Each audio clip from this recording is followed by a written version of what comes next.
Les Voix de la photo, c'est le podcast qui donne la parole aux acteurs du milieu de la photographie pour nous dévoiler leur parcours, la réussite, parfois leur revers, et nous glisser quelques conseils en chemin. Bonjour à tous et à toutes. Aujourd'hui, je suis très contente de vous retrouver en compagnie de Martha Gilly. Donc bonjour Martha. Bonjour. Vous êtes la directrice de l'École nationale supérieure de photographie à Arles depuis 2019 et vous avez été directrice entre autres du Jeu de Paume de 2006 à 2018. Donc je suis ravie qu'on ait réussi à se rencontrer en personne.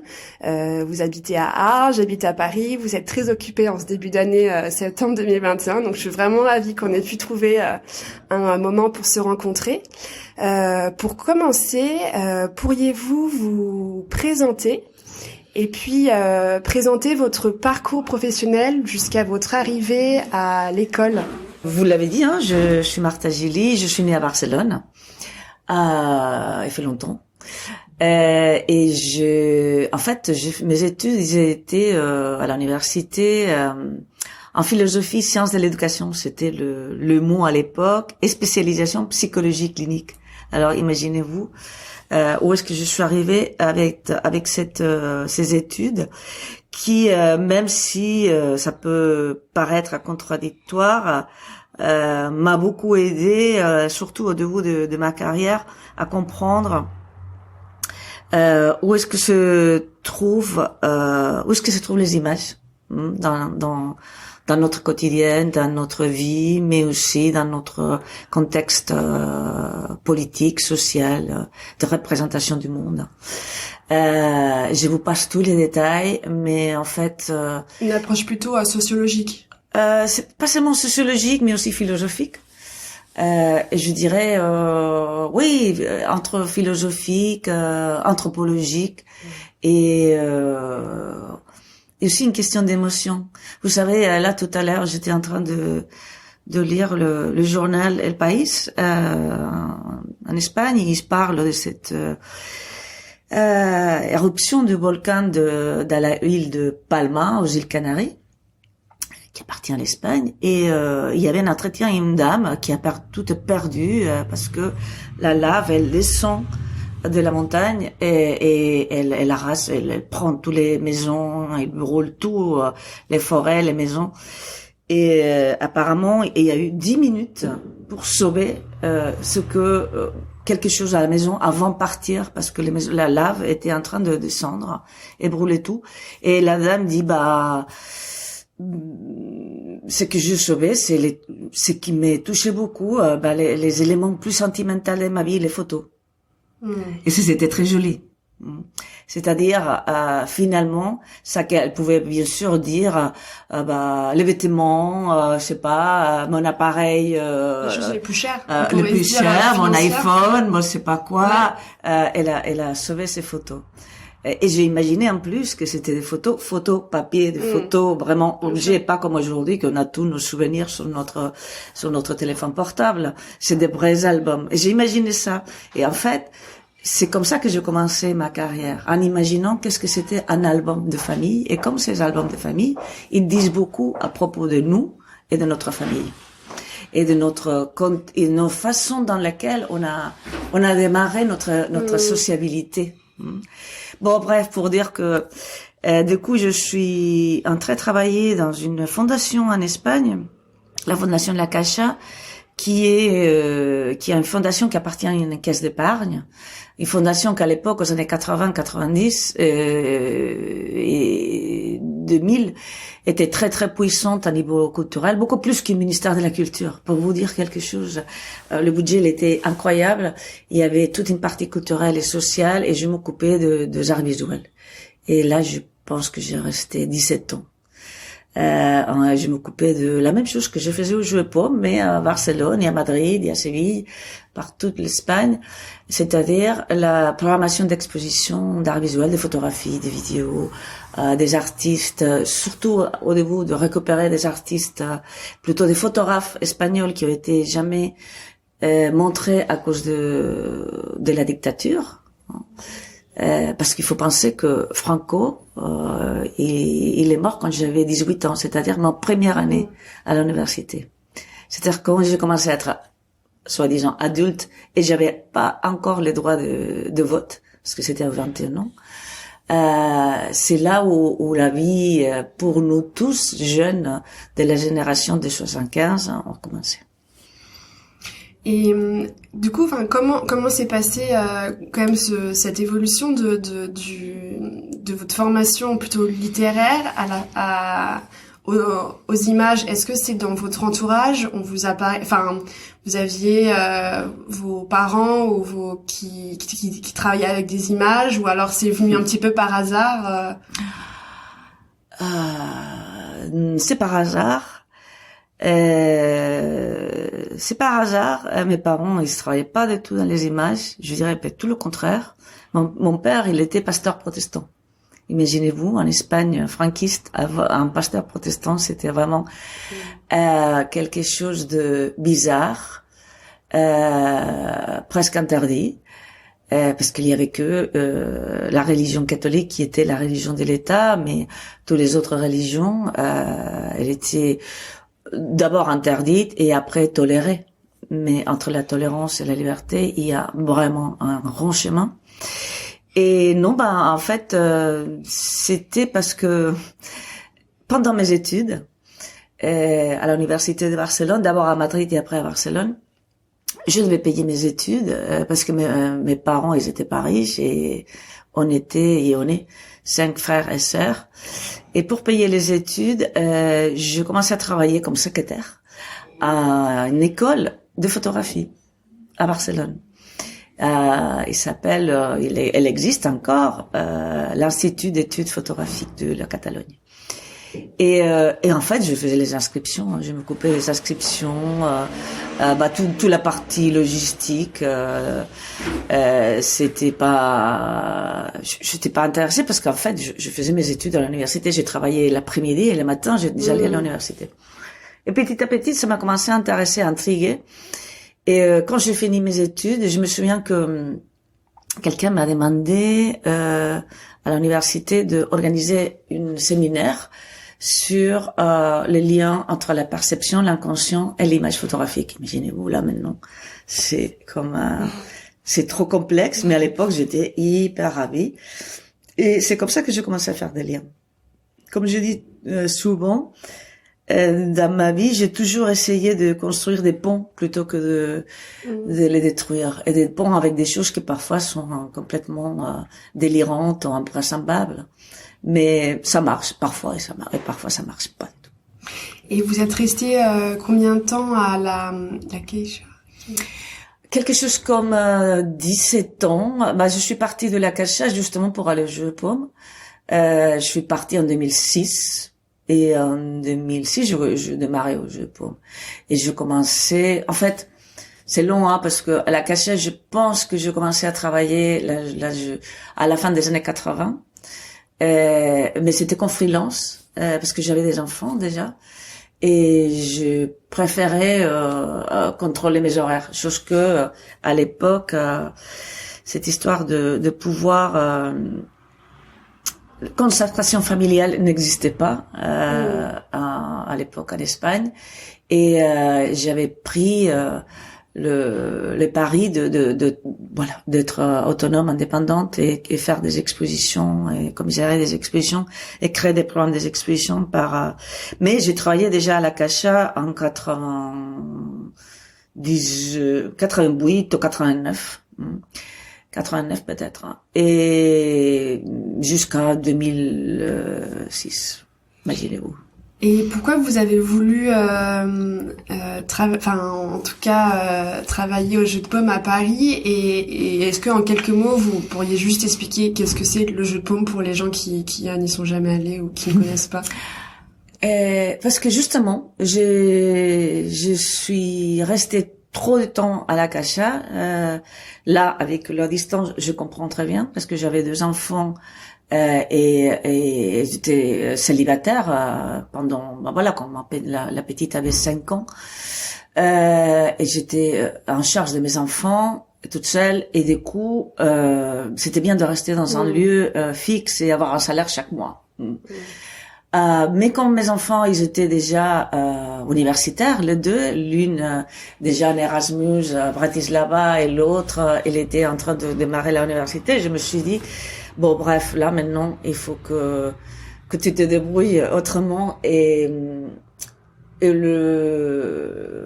j'ai appris parce que l'ancien directeur du Jeu de Paume, je le connaissais très bien parce qu'on avait fait des expositions ensemble, Régis Doran, il partait à la retraite et qu'il y avait un appel à candidature sur ce qui est très bizarre ici en France, qui à l'époque était très bizarre en France, de faire un appel à candidature international pour occuper un poste n'importe où, surtout à Paris. Je me suis présentée. Et je me suis dit, avec mon français et en étant quelqu'un du Sud, avec autant de conservateurs de l'État en France et venu des études au Musée du Louvre, par exemple, j'ai aucune chance, mais je tente. Et effectivement, j'ai eu les postes. Et du coup, ma vie a été bouleversée. J'avais 50 ans. C'est-à-dire que j'ai fait mon exil aux 50 ans. Et je me suis installée ici à Paris avec ma fille qui avait 18 ans et qui démarrait la petite qui démarrait sa carrière de mathématiques à Jussieu, sans parler un mot de français. Elle comprenait, mais voilà, je me souviens très bien qu'on a fait un cours intensif à l'Alliance française pour se mettre à niveau. Et voilà, et j'ai passé 12 ans après. Alors, et en quoi constituait votre job en tant que directrice, quand on est directrice d'une institution comme le Jeu de Paume, quels sont les enjeux, les responsabilités, et est-ce qu'il y a des actions que vous avez, vous, particulièrement menées sur les 12 ans? Si, la principale, c'est créer la programmation des expositions. La ligne, c'est-à-dire qu'est-ce qu'on veut expliquer quand on dirige une institution comme le Jeu de Paume, parce que parfois il y a des institutions qui sont difficiles à diriger. Jeu de Paume, l'avantage c'est que il s'agit d'une association, c'est pas un établissement public, c'est-à-dire qu'il y a une liberté qui est assez notable, une liberté administrative, et aussi, je dirais que même au sein de l'équipe, il y a certaines libertés. Et c'est là où j'ai créé avec mon équipe, mais j'ai construit comme si c'était un patchwork, la programmation. Une programmation d'exposition, c'est pas un calendrier. Une programmation d'exposition, c'est un récit. C'est vraiment raconter une histoire. Et je racontais l'histoire pendant 12 ans. Un peu comme Scheherazade. Chaque nuit, une petite conte, un petit récit pour endormir les rois. Moi, j'ai raconté pendant 12 ans un récit pour réveiller les consciences. Et le récit, quel était-il? Pour moi, ce qui est important en Jeu de Paume, c'est que j'ai pu, avec mon équipe, créer quelque chose qui était complémentaire à la grande offre culturelle et d'exposition qu'il y a ici à Paris. Et que je pense qu'il a créé quand même un lieu, pas seulement topographique ou géographique dans la cartographie des centres culturels à Paris, mais je pense qu'un lieu dans les consciences aussi. Le Jeu de Paume, du coup, c'est un lieu d'exposition, mais il y a aussi d'autres événements, d'autres actions. Est-ce que vous pourriez ils sont liés, c'est-à-dire que exposer, pour moi, c'est mettre en amont. C'est-à-dire s'ouvrir, offrir la possibilité de pas seulement d'offrir le regard aux autres, mais aussi d'être blessé. On s'expose.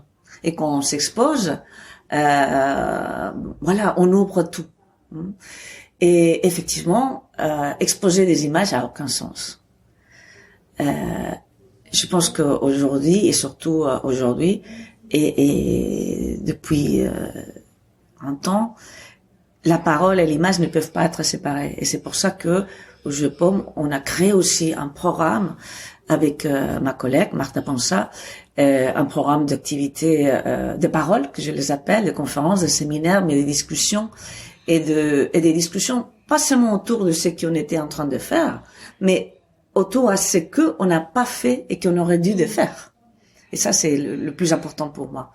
Mais il y a aussi tout un programme éducatif, de formation des enseignants dans les écoles, des profs, d'accompagnement de cours et des classes dans les expositions, mais pas des visites guidées. Nous, on a éliminé cette idée de visites guidées. Il n'y a pas de visites guidées, il y a une sorte de découverte qui commence à l'école. Ils commencent pas au musée. C'est-à-dire que mes équipes, ils allaient et ils vont aux écoles, ils se préparent les classes pour après aller voir l'exposition. C'est-à-dire qu'une exposition, c'est le résultat d'un travail préalable dans la classe. Et bien sûr, il y a tout le côté édition qui est très important au Jeu de Paume, sans lequel moi je suis très fière de toutes les éditions qu'on a fait, même si je sais qu'aujourd'hui j'aurais fait des choses peut-être différemment. Et c'est ça qui est intéressant. Hier, on était dans cette colloque à l'INHA et on parlait justement qu'est-ce que ça veut dire être commissaire. Et pour moi, être commissaire, c'est découvrir pendant l'accrochage d'une exposition que tu as travaillé pendant 2 ans, qu'en fait tu t'es trompé ou que tu n'as pas réalisé. C'est pas s'est trompé, mais parfois tu n'as pas réalisé certains rapports et certaines relations avec des choses qui sont là maintenant sous l'espace. Et de découvrir au dernier moment, quand le catalogue est déjà fait, quand tout est déjà imprimé, quand le dossier de presse est parti, que la chose la plus importante, ou une des choses les plus importantes à dire, tu l'as pas dit. Et ça, pour moi, c'est un travail qui est pas mort, qui est vivant. Une mise en question permanente. Tout à fait. Mais c'est pas seulement une mise en question, sinon c'est permettre de découvrir et d'être blessé dans son orgueil, bien sûr. Qu'est-ce que vous avez trouvé particulièrement difficile avec un poste à responsabilité comme celui-ci? Moi, ce que je trouve le plus difficile, même dans les postes que je suis là maintenant, comme directrice de l'École nationale supérieure de la photographie, c'est toute la partie administrative. C'est pas difficile, c'est que elle est tellement importante. En quantité? Non, elle est vitale que ce soit bien faite. C'est-à-dire que si on a une bonne administratrice, c'est la base pour pouvoir créer ensemble. Et je pense que j'ai eu la chance d'avoir une administratrice géniale avec qui j'avais un super bon rapport. Mais je sais que toute la question des ressources humaines, toute la question administrative et des budgets, tout le sacrifice budgétaire qu'on doit faire d'un côté pour arriver à l'autre, ça c'est le plus difficile. Mais c'est très important. Il y a mes collègues commissaires parfois ils négligent cette partie-là, mais pour moi, si on n'a pas les outils pour créer, on peut pas créer et après avoir un trou budgétaire insurmontable et mettre en abîme ce qu'on est en train de dire et de faire sans aucun sortie. C'est-à-dire que parfois il y a des institutions qu'avec une seule exposition ils sont déjà exposés à la fermeture presque. Alors moi je suis très très consciente de ça et c'est pour ça qu'il faut avoir quelqu'un avec très très fort. Moi, j'ai eu la chance que l'équipe de Jeu de Paume a été en général très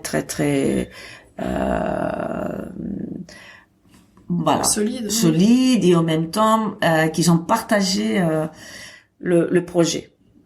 Le Jeu de Paume, c'est une association, donc les sources de financement, c'est un peu l'État, un peu des privés, c'est ça? Tout à fait. Un peu À l'époque, mécénat. Alors là, je pense que c'était 75, 25, 75 public.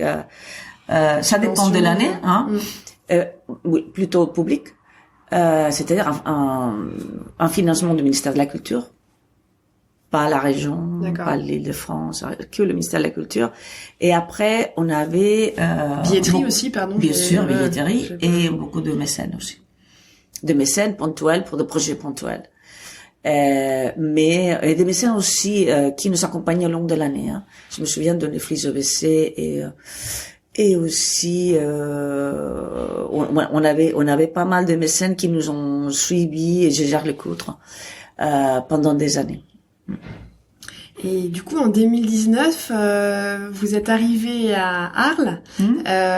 Déjà, quel a été un petit peu le cheminement dans votre esprit, enfin dans votre parcours pour avoir envie d'aller dans une école? J'ai beaucoup hésité, en fait, quand je suis partie du Jeu Paume, par ma propre décision. Moi, je me suis dit que 12 ans au Jeu Paume, c'était déjà beaucoup. Et que si on se perpétue, finalement, on se répète et c'est ennuyant. Je suis partie à Barcelone et du coup, il y a eu cet appel à candidature aussi pour la direction de l'école et j'ai eu plusieurs appels en disant il faut que tu te présentes.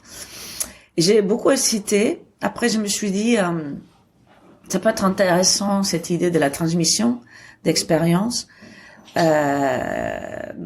et aussi surtout en sorte d'échange d'expérience. Parce que c'est vrai que parfois on a le sentiment que on s'éloigne de la création plus jeune parce qu'on n'a pas le temps. Et c'est pour ça que je me suis dit je me lance.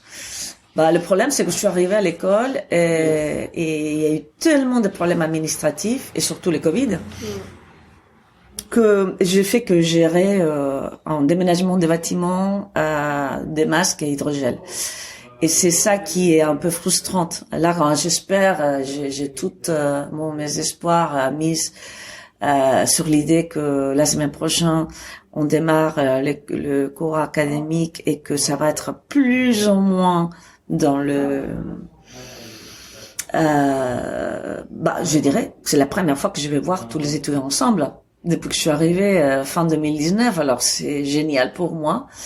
Et plus ou moins, on pourra être tous en présentiel, sauf d'autres consignes, et bien sûr masqués, machin, etc. Mais quand même, en présentiel, jusqu'à maintenant, c'était tout sur rendez-vous, et surtout pour les ateliers techniques, c'est-à-dire pour aller à travailler dans les labos analogiques, au numérique, au l'infographie, les machines. Mais tous les cours, c'était en virtuel, en distanciel. Alors là, des coup, ça sera possible de réunir tous les corps ensemble et d'avoir un petit peu la vie d'étudiante, qui est ce qui nous manque à l'école. Et qu'est-ce qui est particulier avec cette école? Est-ce qu'elle a une grande aura? Pourquoi vous pensez que il y a des jeunes photographes du monde entier qui veulent venir à Arles? Quel est un petit peu son ADN? Est-ce que vous... L'école d'Arles, il y a trois enseignements. Je dirais, il y a la partie master, c'est-à-dire 3 ans de master degree. Après, il y a le doctorat. Et après, il y a la formation continue professionnelle. Sur les masters, c'est vrai que cette année, c'est-à-dire, au mois d'avril, mai, mars, avril, mai, quand les concours d'entrée a été ouverts, c'est la première fois qu'on a reçu presque 350 candidatures pour 25 postes. Et l'équipe de l'école, ils étaient complètement étonnés de recevoir en plein Covid autant de candidatures. C'est vrai qu'il y a moins de candidatures internationales. Mais ça, c'est vraiment dû au Covid. Bien sûr. Parce que quand je suis arrivée en 2019, il y avait 20% d'internationaux, des étudiants venus de l'Amérique latine, de la Chine, des pays asiatiques, etc. Et ça, et de l'Europe, de partout l'Europe. Et ça, c'était très bien. Cette année, c'est beaucoup plus timide. Mais je pense que ça va aller. Parce que ce que je trouve intéressant, c'est cette mélange que j'aimerais qu'il soit beaucoup plus effectif. Et ça, on est en train d'y travailler. Là, par exemple, on va accueillir quelques artistes, surtout un artiste qui est à Marseille maintenant, qui est rentré en France avec cette association qui s'appelle Association d'artistes en exil, des artistes afghans qui sont arrivés partout, à Paris et à Marseille, qui ont fui de cette crise en Afghanistan. Et ben justement, on va accueillir des artistes afghans comme pour échanger avec les étudiants, pour travailler avec les enseignants. Je pense, on est en train de créer des résidences d'artistes avec certains pays méditerranéens, avec les réseaux des écoles d'art du Sud. C'est-à-dire, il y a un réseau qui s'appelle les écoles du Sud, qui réunit des écoles de Aix-en-Provence, de Toulon, d'Avignon, de Marseille, de Nice, même de Monaco. Et on est en train de se réunir pour créer ces sortes ces projets qui s'appellent Miramar, qui a comme objectif de faire circuler des diplômés de nos écoles par plusieurs pays méditerranéens, avec des conventions avec différentes institutions dans plusieurs pays, en Albanie, en Italie, en Égypte, au Maroc, en Espagne et en Grèce. Et l'idée pour moi, c'est de créer dans cette école une circulation des savoirs et inviter beaucoup d'artistes en résidence pédagogique aussi, si c'est possible. Le problème plus important aujourd'hui, c'est le problème budgétaire de cette école qui vient de déménager d'une petite hôtel particulier qui était au centre-ville, un grand bâtiment de 5000 mètres carrés super qui a été fait par l'architecte Marmarani, mais qui a un coût beaucoup plus important que celle qu'avait l'autre, bien évidemment, et que pour l'instant, un niveau de subvention de l'État n'a été pas conséquente. C'est-à-dire qu'on a beaucoup de dépenses et la même subvention. Alors, je suis en train de m'ébattre. C'est pour ça que je vous dis, quand vous me posez la question, qu'est-ce que vous n'aimez pas de votre travail, c'est ça. Parce que ça m'empêche de pouvoir d'avoir, je dirais, comme une sorte d'esprit d'échange d'idées. Ça que j'adore, c'est lancer une idée et qu'elle soit discutée par tout le monde et détruite. Mais que cette idée puisse devenir quelque chose d'autre, peu importe. L'idée, c'est que l'objectif, c'est de pas s'arrêter jamais. C'est un peu comme le vélo. Si on s'arrête, on tombe. Voilà.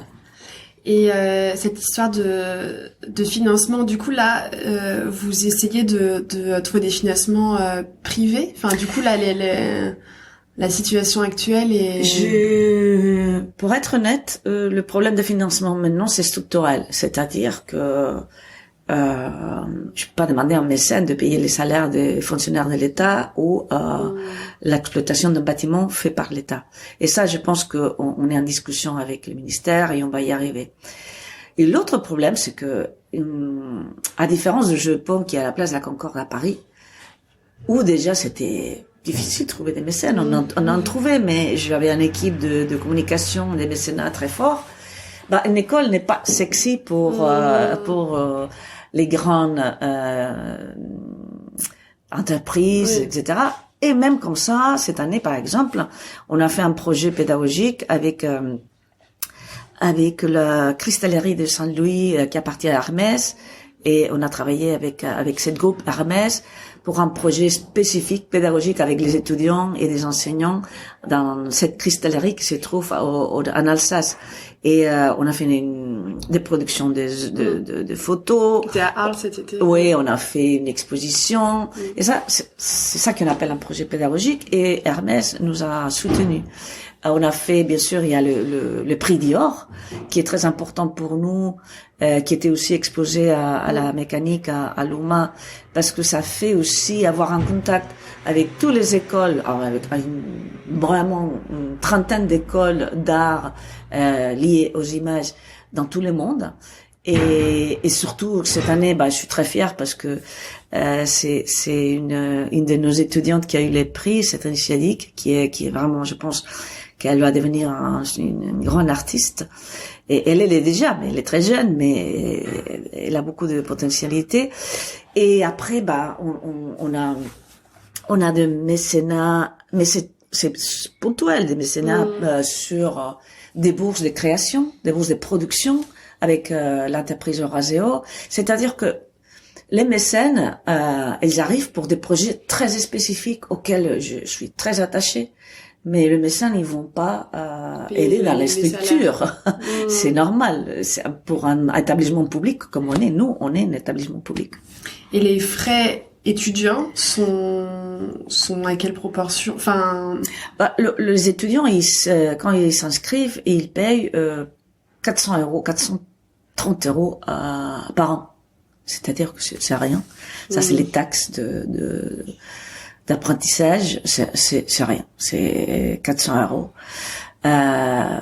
Je peux dire que si vous allez en Espagne pour étudier la photo, vous payez peut-être 10 fois, même plus que ça. C'est rien.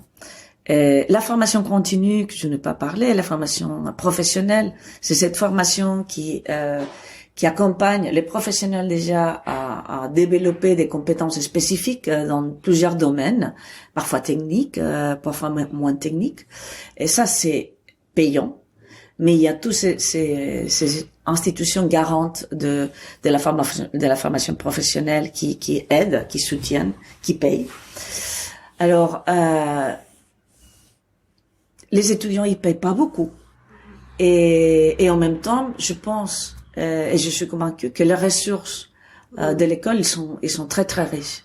Parce que si je vous dis qu'on a un problème budgétaire, je vous dis aussi que l'État a investi beaucoup dans avoir une laboratoire incroyable, noir et blanc, couleur, analogique et numérique incroyable, avec toutes les machineries optiques possibles et impossibles. On a tout en développement numérique et d'édition et d'impression et d'infographie qui est exemplaire. On a un studio à tomber par terre. C'est-à-dire que toute la partie de machines à boire, elles sont très bien développées et bien évidemment, l'objectif c'est qu'elles se développent à fur et à mesure que l'industrie des machines à boire suive. Alors là, c'est magnifique. On a un auditorium aussi à tomber par terre. Je pense que il y a des choses qui sont très très très positives où l'État a investi et je suis persuadée que là maintenant j'espère avant la fin de l'année on va trouver une solution pour que l'école puisse tenir et pas seulement tenir mais exceller parce que cette école a excellé toujours hein. Comme vous avez dit, elle a une réputation. Il y a une école d'Arles. Mon objectif maintenant, c'est que cette école d'Arles, elle devient plurielle. Les écoles d'Arles. C'est-à-dire que vous, les jeunes, les étudiants, vous arrivez, parce que c'est déjà les cas, c'est les étudiants qui arrivent avec tellement d'idées, tellement de projets, que nous, le vieux, et les enseignants, ils sont pas vieux, hein, mais ils disent ça, j'avais pas pensé. Et c'est eux qui changent notre regard. Et c'est ça que j'avais envie, et c'est ça que je veux. Quel est le lien entre l'école et la ville d'Arles et les rencontres? Vous avez parlé d'expositions que vous aviez fait avec des mécènes qui ont été montrés pendant les rencontres. Est-ce qu'il y a d'autres liens entre les rencontres et la ville en général? Je viens d'arriver, hein, il fait 2 ans que je suis installée à Arles et 1 an et demi presque en confiné comme tous. Alors, c'est vrai que... Mais avec les rencontres, on a établi un lien très, très privilégié. Déjà, quand je suis arrivée, il y avait Sam Stourcé comme directeur qui a dû d'annuler son édition à cause du Covid. Et avec Sam, je m'entendais très, très bien. Et avec Christophe Wiesner, pareil. Et je dirais que c'est la première fois cette année que l'école est dans les programmes officiels de rencontres. C'est Super. dingue.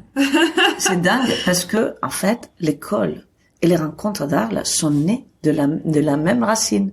En fait, c'était un groupe de photographes. À la tête, il y avait Lucien Clergue, qui est le photographe arlésien par excellence, qui ont créé les rencontres d'Arles, et au bout de 2 ans, ils ont créé l'école.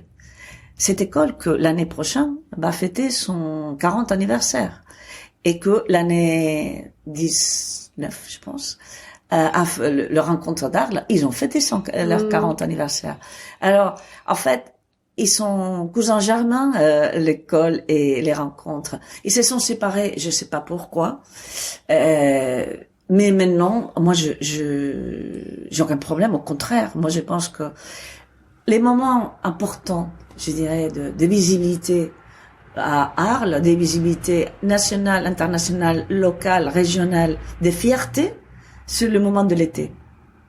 Ben, nous, on va mettre tout notre savoir-faire et plus pour que chaque été, on puisse avoir un projet porté par les étudiants, mais aussi par les équipes, et surtout avec un enseignant, un artiste enseignant, en résidence pédagogique, comme c'est le cas de Enrique Ramirez, avec qui on a fait l'exposition cet été. Et l'année prochaine, c'est Estefania Peñafiel, qui est un artiste d'origine équatorienne, mais qui habite ici à Paris. Et Estefania, elle va faire exactement la même chose qu'Enrique, c'est-à-dire qu'elle va commencer au mois de novembre comme artiste en résidence pédagogique à Arles et à travailler avec un groupe réduit d'étudiants et avec un enseignant pour aboutir une nouvelle pièce. Et enfin, l'idée, c'est aussi que les étudiants puissent commencer à comprendre que créer implique aussi des allers-retours de connaissances et des erreurs et de trial and error, non, des erreurs et de réessayer. Et par exemple, cette année, ils ont appris comment on va concevoir un projet en plein confinement, quelles sont les ressources qu'on a besoin, comment on va faire pour filmer, parce que c'était un film, comment on va faire pour avoir des autorisations, quelle est l'histoire qu'on va raconter, comment on va. Et ça aboutit à une pièce qui est formidable, qui s'appelle Jardin migratoire, qui a donné titre à toute l'exposition, parce qu'une fois cette pièce, elle était déjà en marche, ils ont aussi, les étudiants et l'artiste, choisi d'autres pièces de l'artiste qui pourraient faire écho à cette nouvelle pièce. C'est-à-dire, ils ont travaillé dans les commissariats et dans la mise en scène d'une exposition.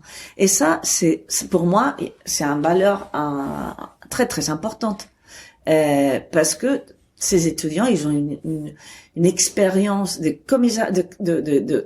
conception, de production et de commissariat d'exposition, rédiger des textes, tout ça que peut-être j'aurais pas eu l'occasion d'avoir autrement. Alors voilà, c'est-à-dire que pour moi aujourd'hui cette école, elle va avancer dans la pluralité de pratiques artistiques autour de l'image. Et concernant les photographes, les jeunes photographes ou les photographes qui viennent dans votre école, est-ce que vous avez vu des tendances ou en tout cas une certaine façon de regarder la photographie, de faire la photographie qui n'était pas le cas il y a quelques années? Est-ce qu'il y a quelques éléments que vous avez remarqués et qui vont du coup sûrement s'accentuer ou perdurer dans la façon vraiment dont les photographes jeunes ou en tout cas qui sont dans votre école voient la photographie et travaillent? Ben, l'école, elle s'appelle l'École nationale supérieure de la photographie, mais il n'y a pas que la photographie. Il y a la photographie, il y a beaucoup d'étudiants aujourd'hui qui perdent le respect à la photographie. C'est très bien. C'est-à-dire, il y a tellement de façons de travailler avec les images fixes ou en mouvement aujourd'hui. Ça, c'est important pour moi. Et après, il y a des sujets qui sont des préoccupations plutôt que des sujets de générations, de ces deux générations, 3 que j'ai vues, qui sont très importants et qui sont liés aussi à comment aux préoccupations de la société en général, des questions de genre, des questions écologiques, des questions identitaires, l'enfermement, bien évidemment, cette année, c'était très importante. Pensez que Arles, c'est une petite ville où les étudiants arrivent, qui connaissent rien, qui l'une à part, parfois en colloque, parfois pas, et qui ont été enfermés pendant des mois et des mois dans un métier qui était, je peux faire des photos depuis ma fenêtre, avec mes deux colocs. Alors, c'est vrai que l'intime a été très très présente, mais aussi je pense aujourd'hui qu'il y a pas mal de diplômés, c'est-à-dire ceux que sont partis déjà de l'école et que j'ai pas rencontrés ou j'ai pas connus, que très ponctuellement, mais que je vois que leur travail il nourrit beaucoup plus que pendant l'école. C'est-à-dire l'école, pour moi, il faut penser que l'école, il faut désapprendre à l'école. C'est très bien apprendre à l'école, mais une fois on est parti, il faut désapprendre. Mais dans toutes les écoles, pas seulement l'école des photos, dans toutes les écoles. Et c'est pour désapprendre. Pour moi, ce qui est important, c'est que on puisse partir de l'école en sachant que c'est pas une trahison désapprendre. C'est tout le contraire, c'est les chemins. Et je me suis dit que, par exemple, pendant ces rencontres d'art, il y avait une exposition de Smith. Je sais pas si vous avez vu. Si. Monoprix. Et Smith, elle est une ancienne de l'école, diplômée de l'école, et il m'expliquait en fait que son expérience à l'école, il a été un peu charnière, mais justement parce que tout ce qu'elle a appris après, elle a désappris d'une certaine façon. Et en fait, on désapprend comme on en apprend et à partir de ce qu'on a appris, et c'est ça qui est important.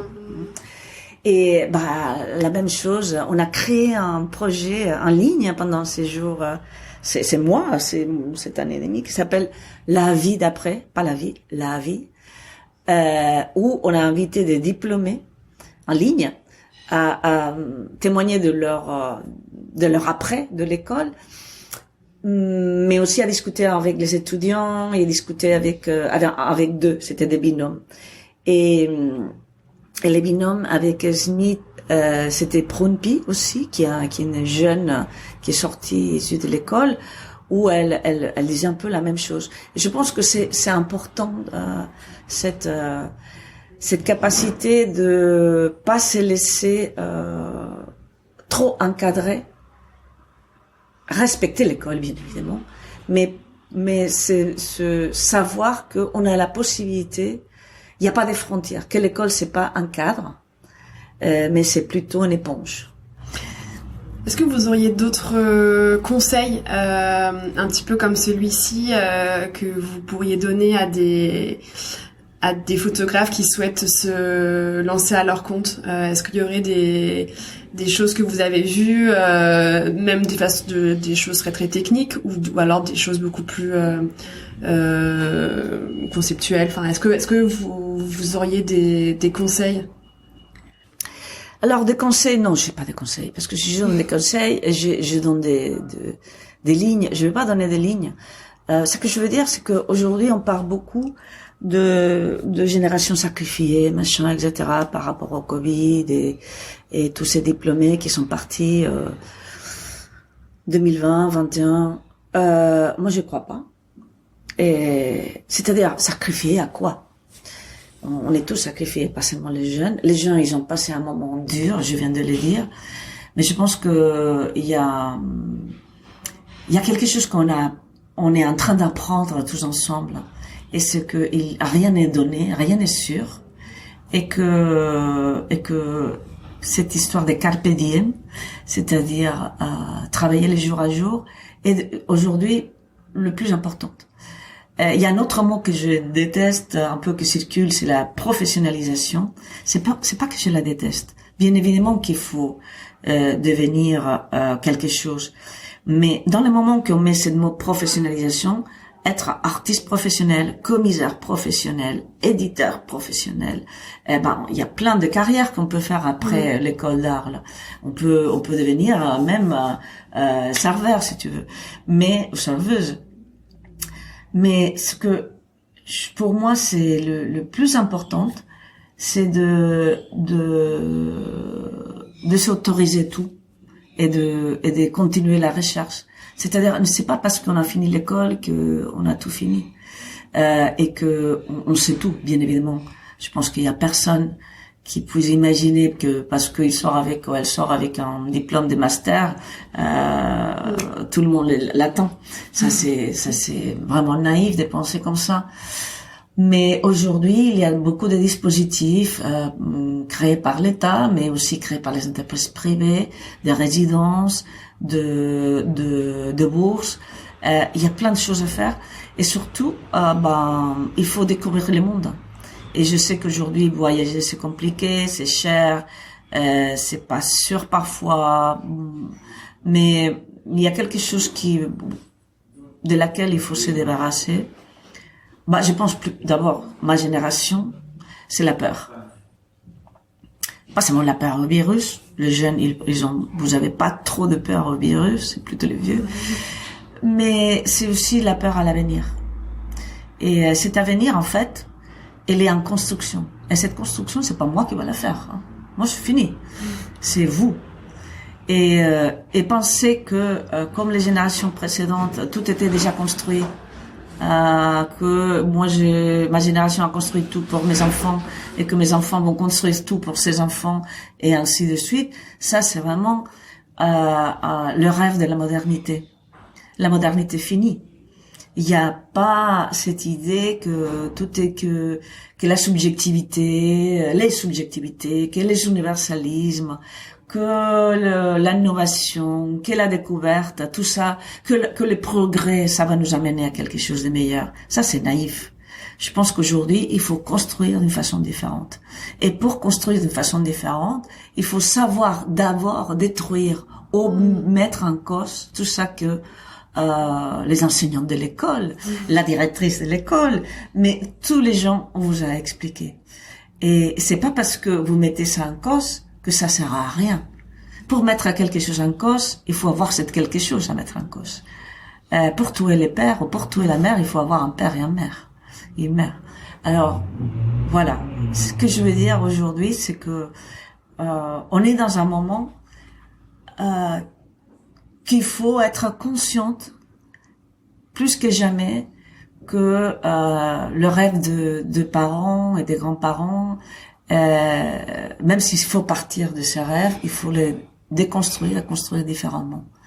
Et ça, moi je me sens plus capable parce que je suis déjà dans mes soixantaines, même si j'ai envie de vous accompagner, mais c'est à vous à le faire, à votre génération.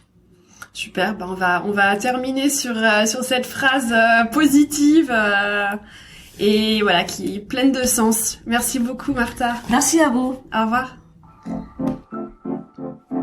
Merci d'avoir écouté Les Voix de la photo. Pour faire connaître le podcast à plus de monde, je vous invite à laisser votre avis et 5 étoiles sur Apple Podcast.